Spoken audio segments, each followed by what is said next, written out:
Hello students, पिछली class में अपन पढ़ चुके हैं पास्ट कंटिन्यू के बारे में और भी बहुत सारे जितने भी पास्ट अपने टेंस के उनके बारे में अपन पढ़ चुके हैं। आज अपन देखेंगे पास्ट कंटिन्यू के नेक्स्ट वाला जो टेंस होता है उसको बोलते हैं अपन पास्ट परफेक्ट। अपना वही टॉपिक जो चल रहा है, क्या टॉपिक चल रहा है? टेंस। और उसके अंदर जो इसका थर्ड पार्ट आता है पास्ट परफेक्ट। पास्ट के अंदर पास्ट कंटिन्यू अपना हो गया है, आज पढ़ेंगे पास्ट परफेक्ट। पास्ट परफेक्ट की दो मेन चीज होती है, जो दो चीज अगर आपको समझ में आ गई तो पास्ट परफेक्ट आपके लिए पूरा क्लियर हो जाएगा।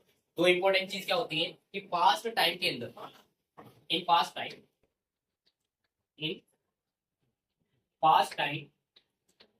To incident happen, two incidents happen.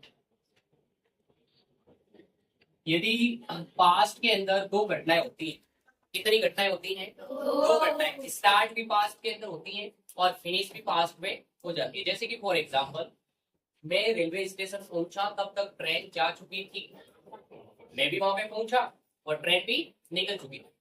दो घटनाएं साथ में हुई, मेरा वहां पे पहुंचना और ट्रेन का वहां से निकलना। ठीक है। डॉक्टर आने से पहले ही मरीज मर गया, डॉक्टर आने से पहले ही मरीज मर गया। The patient had died before the doctor arrived। ठीक है। तो ऐसी घटनाएं जो पास्ट टाइम के अंदर हुई हो, दोनों घटनाएं हुई हो और दोनों पास्ट टाइम के अंदर क्या हो चुकी हो, फिनिश, तो अपन उसको बोलते हैं पास्ट परफेक्ट। अब अपन मेन चीज की बात करते हैं, हेल्पिंग वर्ब। किसकी बात करते हैं? यूजेस तो ये हो गए और यूजेस को और अच्छे से डिटेल से एग्जांपल के साथ में पढ़ेंगे। पहले अपन बात करते हैं हेल्पिंग वर्ब। किसकी बात करते हैं? इसकी हेल्पिंग वर्ब होती है हैड। क्या हेल्पिंग वर्ब होती है? एक ही हेल्पिंग वर्ब होती है हैड। उसको समझना है कि इसका यूज क्या करेंगे, सभी के साथ में इसका यूज करें क्योंकि एक ही हेल्पिंग वर्ब होती है, first person, second person and third person, सभी के साथ में इसका यूज होगा। ठीक है। तो it is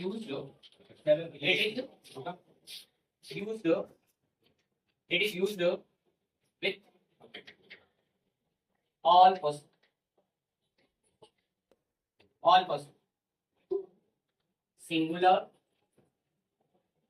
as well as plural subject। ठीक है। हेड का यूज कहाँ किया जाता है? सिंगुलर सब्जेक्ट के साथ में भी किया जाता है और प्लूरल सब्जेक्ट के साथ में भी किया जाता है। पिछली क्लास में अपन ने देखा होगा कि जहाँ पे जैसे वॉज और वर्ड देखा तो उसके दो हेल्पिंग वर्ब नहीं थे, तो वॉज का अपन यूज कहाँ करते थे? सिंगुलर के साथ में, और प्लूरल आते थे तो किसका यूज करते थे? वर्ब। लेकिन इसके अंदर हेल्पिंग वर्ब भी है, तो इसके अंदर किसका यूज करोगे आप? हेड का, सभी के साथ। ये तो हेल्पिंग वर्ब इसकी होगी। अब बात करते हैं कि इसके अंदर मेन वर्ब कौन सी यूज करोगे? मेन वर्ब क्या रहती है इसमें? इसकी जो मेन वर्ब रहती है वो हमेशा वर्ब की थर्ड फॉर्म का यूज किया जाता है। किसका यूज किया जाता है? वर्ब की थर्ड फॉर्म। अब अपन देखते हैं इसका अफर्मेटिव सेंटेंस, और अफर्मेटिव सेंटेंस के अपन देखेंगे कि इसका सिस्टमैटिक तरीके से पैटर्न क्या होता है और इसका यूजेस कहाँ किया जाता है। ठीक है, देखिए बाद में और मिलेंगे। अब अपन पढ़ेंगे इसका अफर्मेटिव सेंटेंस। अफर्मेटिव सेंटेंस का कहाँ यूज किया जाता है, कहाँ नहीं? अफर्मेटिव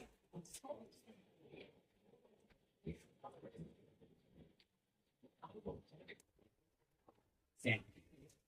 अब अफर्मेटिव सेंटेंस का सबसे पहले अपन देखेंगे इसका फॉर्मेट क्या रहता है। इसका जो मेन फॉर्मेट जो रहता है वो रहता है सब्जेक्ट प्लस हेल्पिंग वर्ब। इसकी क्या होती है? एंड प्लस वर्ब की third form plus object plus adverb या फिर एडजेक्टिव, इसका कोई भी दे रखते हो एडजेक्टिव। ठीक है। एडजेक्टिव का मतलब होता है, आपने हिंदी में पढ़े होंगे, विशेषण पढ़े, उनको इंग्लिश में एडजेक्टिव बोला जाता है। क्या बोलते हैं उनको? एडजेक्टिव। किसी भी वर्ड्स की क्या बताते हैं, शब्दों की विशेषता बताते हैं। ठीक है, ये तो इसका फॉर्मेट रहा। अब इसका ऐसा कोई स्टूडेंट, ये अल्फाबेटिक, चलिए तो ये इसका हो गया, फॉर्मेट हो गया। ठीक है, सब्जेक्ट फिर हेल्पिंग वर्ब, वर्ब की third form, object and adverb वगैरह हो गया। अब एग्जांपल इसका देखो, I had finished, I had finished my work। मैं अपना कार्य समाप्त कर चुका था, मैं अपना कार्य समाप्त कर चुका था। ठीक है, I had finished my work. और भी आप बहुत सारे एग्जांपल देख सकते हो, जैसे plural we had gone to we have gone to Jaipur in the morning morning में ही हम जयपुर जा चुके थे। तो ऐसे सेंटेंस जहाँ पे थर्ड फॉर्म का वर्ब का यूज किया जाए, ये देखो ये जो हेड यूज हुई है इसको बोलते हैं हेल्पिंग वर्ब। क्या बोलते हैं? हेल्पिंग। और ये गॉन है, ये वर्ब की कौन सी फॉर्म यूज हुई है? थर्ड। कौन सी फॉर्म? थर्ड। तो ये आपको बेसिक चीजें ध्यान रखनी है अफर्मेटिव सेंटेंस के। अब अपन देखेंगे नेगेटिव सेंटेंस और उसका किस टाइप से यूज किया जाता है, ठीक है। और उसके बाद यूजेज अपन देखेंगे। इसके अंदर मेन चीजें आफ्टर एंड बिफोर का यूज कहाँ किया जाता है, कहाँ नहीं किया जाता। तो आफ्टर एंड बिफोर सबसे ज्यादा इंपॉर्टेंट है, पास्ट परफेक्ट में रखते हैं। जैसे दो घटनाएं मैंने पहले ही बताया ना, दो घटनाएं एक साथ में होती है पास्ट टाइम और पास्ट टाइम में ही फिनिश हो चुकी थी, तो उनके लिए अपन आफ्टर और बिफोर का यूज करेंगे। वो अपन इसी के साथ में नेक्स्ट में देखते हैं ना।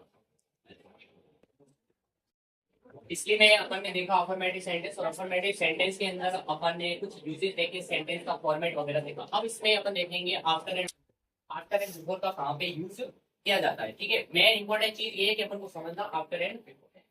सबसे पहले अपन बात करते हैं बिफोर। बिफोर को हिंदी में अपन पढ़ा करते हैं पहले। बिफोर का हिंदी में क्या मतलब होता है? तो बिफोर का यूज कहाँ किया जाएगा सेंटेंस के अंदर? कि कोई भी ऐसी घटना या ऐसा इंसिडेंट जो पहले हो रहा है, जो इंसिडेंट पहले होगा उसके अंदर अपन वर्ब की थर्ड फॉर्म यूज करेंगे। जहाँ पे आपको सेंटेंस में बिफोर नजर आ रहा है उसके पहले वाली घटना में आपको क्या नजर आ रहा है? ऐसी घटना जैसे कि इसका फॉर्मेट पहले समझो, उसके बाद एग्जांपल में समझाऊंगा तब आपको समझ में आएगा। इसका फॉर्मेट ये रहता है कि subject plus head plus verb की थर्ड फॉर्म प्लस कोई भी और सेंटेंस आएगा और before plus subject plus verb की सेकंड फॉर्म प्लस टेंस। इसका फॉर्मेट ये रहता है। मतलब अगर बिफोर अगर बीच में कहीं आ रहा है तो उसके जो पहले वाली घटना है ना वो पहले हो गई, तो उसकी हमेशा ध्यान रखना है। तो पहले वाला सेंटेंस होगा उसके अंदर वर्ब की थर्ड फॉर्म का अपन यूज करेंगे। किसका यूज करेंगे? थर्ड फॉर्म का। और ये जो उसके बाद वाला है तो उसके अंदर पास्ट इंडेफिनिट आएगा। क्या आएगा उसके अंदर? Past indefinite. जैसे कि अपन बात करते हैं इस वाले सेंटेंस की, इसको देखो आराम। The train had departed. यहाँ पे देखो ये क्या है? सब्जेक्ट। और हैड यहाँ पे क्या लिखी है? वर्ब की हेल्पिंग वर्ब। ये क्या है? हेल्पिंग वर्ब है। और डिपार्टेड ये वर्ब की कौन सी फॉर्म है? थर्ड। और उसके बाद में आया है ये बिफोर। उसके बाद में ये क्या आया है यहाँ पे? जो ये बिफोर आया है आई रीच द स्टेशन, उसके बाद में ये वर्ब की कौन सी फॉर्म आई है? Second form. उसके बाद तो इसका समझो एक बार, सेंटेंस का मीनिंग समझ। इसने क्या कहा है कि मैं जैसे ही स्टेशन पहुंचा ट्रेन वहां से निकल चुकी थी, जा चुकी थी। ट्रेन वहां से क्या हो चुकी थी? जा चुकी थी। तो मेरा वहां पे पहुंचना या ट्रेन का जाना, पहली घटना कौन सी हुई है? ट्रेन का जाना। मैं वहां पहुंचा, मैं तो लेट से पहुंचा, तो पहली घटना कौन सी हुई है? ट्रेन का जाना। तो जो घटना पहले हुई है उसके अंदर किसको यूज करोगे आप? वर्ब की कौन सी फॉर्म यूज करोगे? थर्ड। कौन सी फॉर्म यूज करोगे? थर्ड। वही तो अपन ने की है यहाँ पे। देखो हेड प्लस वर्ब की third. The train had departed, मतलब ट्रेन जा चुकी थी। समझ में आया? वर्ब की थर्ड फॉर्म कहाँ यूज करती है? जहाँ पे कोई भी घटना पहले हो चुकी है। बात आई समझ में? तो ये बिफोर है। अब इसी प्रकार से अपन जो सेकंड में हैपन होती है उसके लिए आफ्टर को पढ़ेंगे, ठीक है। अपना अफर्मेटिव सेंटेंस कंप्लीट हो चुका है। अब अपन इसका नेगेटिव सेंटेंस है, उस नेगेटिव सेंटेंस को ब्रीफली अपन समझ लेते हैं। सेकंड इसका पार्ट है। नेगेटिव और इंट्रोगेटिव दोनों को साथ में समझेंगे। नेगेटिव या नेगेटिव सेंटेंस, इसके अंदर ही मैं आपको इंट्रोगेटिव भी समझा दूंगा। नेगेटिव सेंटेंस में सबसे पहले आपको फॉर्मेट का पता होना चाहिए। फॉर्मेट क्या होता है? Subject plus head plus not plus verb की third form, object plus any adjective या एडवर्ब कुछ भी आपको दे रखी है तो ये आएगी, ठीक है। ये तो रहता है इसका फॉर्मेट कौन से सेंटेंस का? नेगेटिव का, ठीक है। अब इसका अंदर एग्जांपल की बात करते हैं। एग्जांपल जैसे मैंने बोला the train had not departed before I reached the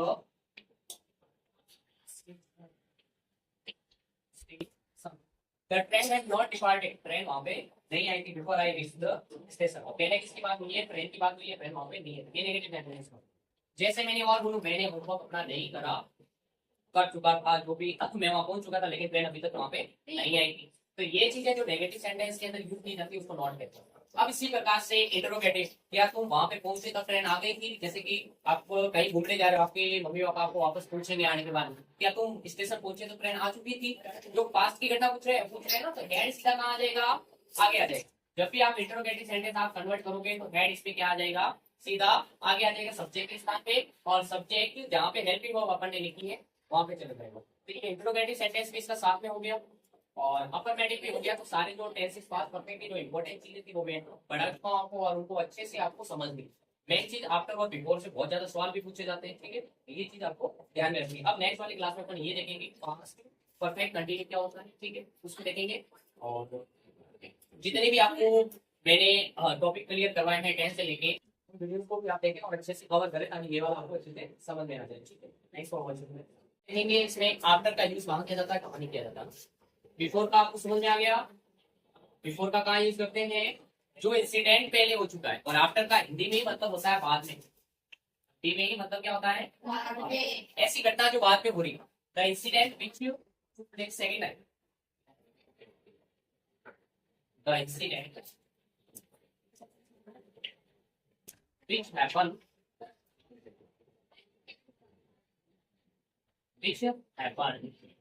second, जो उसके सेकंड टाइम में हो रहा है, ठीक है, तो उसके लिए अपन आफ्टर का यूज करते हैं। किसका यूज करते हैं अपन उसके लिए, आफ्टर का यूज करते हैं, ठीक है। अब इसका फॉर्मेट क्या रहता है उसको समझो एक बार, इसका फॉर्मेट क्या रहेगा। बाद में घटना हो रही है उसके लिए कौन सी फॉर्म यूज करते हैं अपन, सेकंड फॉर्म यूज करते हैं। कौन सी फॉर्म यूज करते हैं, और फर्स्ट होती है उसमें थर्ड फॉर्म। तो ये बाद में हो रही है तो इसके लिए सब्जेक्ट के सामने आप किसको यूज करोगे, वर्ब की second form plus rest of sentence, और उसके बाद में आएगा आफ्टर, और प्लस फिर सब्जेक्ट आएगा जो घटना हो रही है उसके अंदर वर्ब की कौन सी फॉर्म यूज करोगे, थर्ड। पहले हेल्पिंग वर्ब भी आएगी ना, helping verb third plus verb की थर्ड फॉर्म, और ऑब्जेक्ट और जो भी सेंटेंस आपने दे रखा है, इसका फॉर्मेट ये रहेगा। अब इसको समझेंगे, एक ट्रेन का ही एग्जांपल समझ। जैसे मैं वहां पहुंचा ट्रेन आ गई, जैसे मैं वहां पहुंचा ट्रेन आ गई, तो इसका एग्जांपल क्या होगा, देखो the train came after I had reached the station। उसी एग्जांपल को मैंने दूसरे वे में आपको समझाया, आफ्टर वाले में कैसे यूज करेंगे। देखो मैंने यहाँ पे आफ्टर यूज किया, क्या करा है, और उस वाले ट्रेन वाला जो एग्जांपल दिया उसमें बिफोर यूज करा था। इसको समझो, द ट्रेन केम, इसको पहले समझते हैं ना, ये मेरा सब्जेक्ट में है, और ये कम की सेकंड फॉर्म है, केम मैंने लिखा है, कम की सेकंड फॉर्म क्या होती है, केम। तो ये सेकंड फॉर्म है, और यहाँ पे ये सब्जेक्ट है, और यहाँ पे ये हेल्पिंग वर्ब है, और ये रीच्ड, रीच्ड यहाँ पे क्या है, वर्ब की कौन सी फॉर्म है, थर्ड फॉर्म। अब इसको समझो, द ट्रेन केम, ट्रेन आई, उससे पहले मैं वहां पे पहुंच चुका था। तो पहले घटना कौन सी हुई, पहले पहुंचने की हुई, तो पहुंचने वाले पे मैंने कौन से वर्ब की कौन सी फॉर्म यूज करी है, थर्ड फॉर्म यूज करी है, पास्ट परफेक्ट टेंस। और जो बाद में घटना हुई है उसके लिए अपन ने पास्ट इंडेफिनिट कराई। तो हमेशा ध्यान रखना है, पास्ट परफेक्ट और जो बिफोर है वो पास्ट के अंदर यूज किए जाते हैं। जो घटनाएं पहले हो चुकी है उसके लिए अपन बिफोर यूज करते हैं, और जो घटना बाद में होगी उसके लिए अपन आफ्टर यूज करते हैं। और बिफोर के पहले हमेशा आपको यूज करना है पास्ट परफेक्ट, और बिफोर के बाद में आपको यूज करना है पास्ट इंडेफिनिट। उसी प्रकार से मतलब आपको मेन चीज ये ध्यान रखनी है, जो घटना पहले यूज हो रही है उसके लिए आएगा पास्ट परफेक्ट, जो इंसिडेंट पहले हो रहा है उसके लिए पास्ट परफेक्ट, और जो दोबारा से मतलब सेकंड टाइम में हो रही है घटना उसके लिए आपको यूज करना है पास्ट इंडेफिनिट। पास्ट इंडेफिनिट का मतलब वर्ब की सेकंड फॉर्म, और पास्ट परफेक्ट का मतलब वर्ब की थर्ड फॉर्म, ठीक है। तो ये आफ्टर एंड बिफोर अपने हो गए। अब अपन इसका नेगेटिव सेंटेंस देखेंगे, वो भी आपको समझना है, ठीक है।